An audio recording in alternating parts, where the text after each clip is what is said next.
back on The Voice Kids at eto na ang huling hirit. Sino kaya ang mga huling sasabak sa ating battle round? Siyempre, si Coach Billy nang bahala magpakilala sa atin. Coach Billy? Eto na, ang huling tatlong bagets sa Team Believe. Nandyan ang aking palaban, small pero palaban, si Athena. Nandyan din si Aliyah. And nandyan din si Venice. Kaya palakpakan niyo po ang huling grupo ko from Team Believe. Let's go! Hi, my name is Aliyah. My name is Venice. My name is Athena. And we are Team Believe! Kids, kamusta ang pakiramdam na kayo ang rinupo? Okay lang. Okay naman. Talaga sa mikropono na talaga sumagot. Yan ang professionalism. Alright, yung kanta nyo ay very simple. Joke. It's very complicated, but not so. I Have Nothing by Whitney Houston. Treat this like it's your last performance because you have nothing else to give except the best ang kailangan nyo ipigay.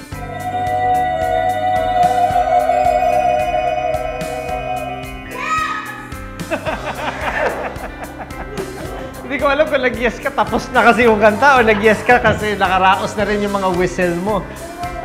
Very good. Very, very, very good, girls. Very proud.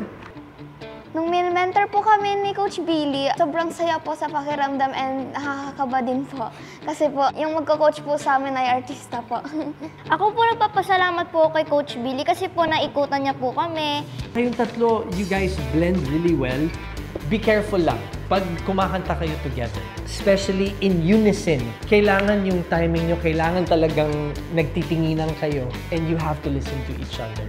Kasi medyo may nauuna o may nauhuli.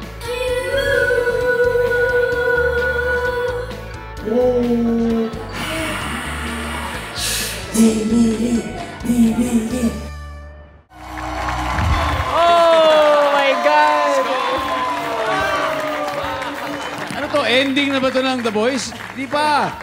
Grabe, ang gagaling. Mapusong biritan. Grabe ang hinain po ng Team Believe. Palakpakan naman po natin sila. Good job sa inyo.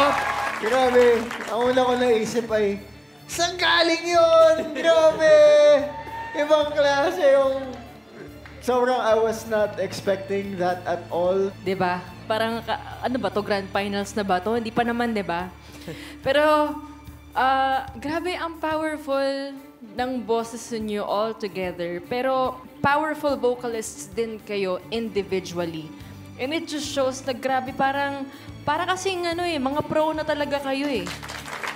Wala parang grabe yung package na to, Coach Billy. Kung gusto mo talaga pahirapan sarili mo eh. Pero wala, yun lang. Hands down, what a way to end the battles. So, good job guys.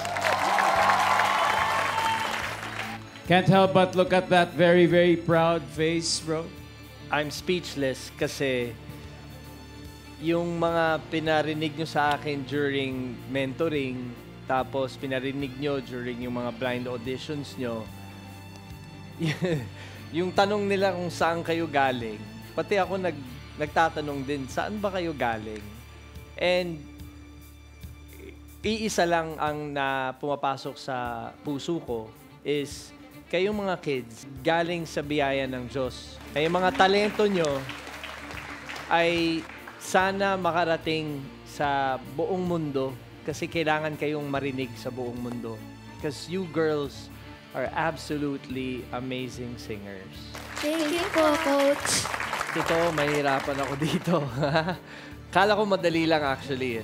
Sige, magde-decide na ako.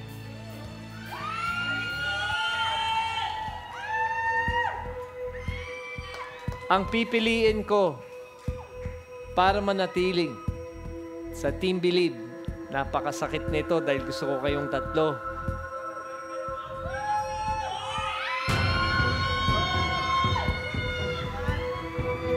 Sakit sa ulo Ang pipiliin Coach! ko... Sandali. Kapitan mo lang muna yung decision mo.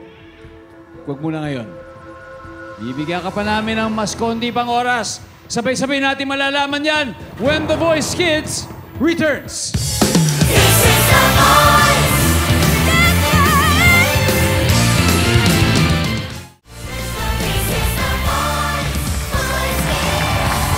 Welcome back! Ang Team Believe ang nagsara ng battle rounds at oras na para malaman ang final decision ni Coach Billy. Sino ba sa kanila ang papasok sa Team Believe? Coach? Palapakan natin sila ulit, please. Sobrang memorable itong performance nyo para sa akin. But, stay as you are. Pero ito na, ang decision ko, ang pipiliin ko para mananatiling Team Believe at magpapatuloy pa sa ating kompetisyon. I see.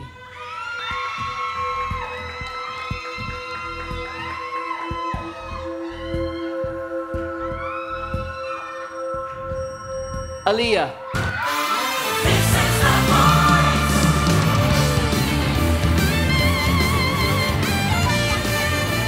Natakot po mga Coach kanina.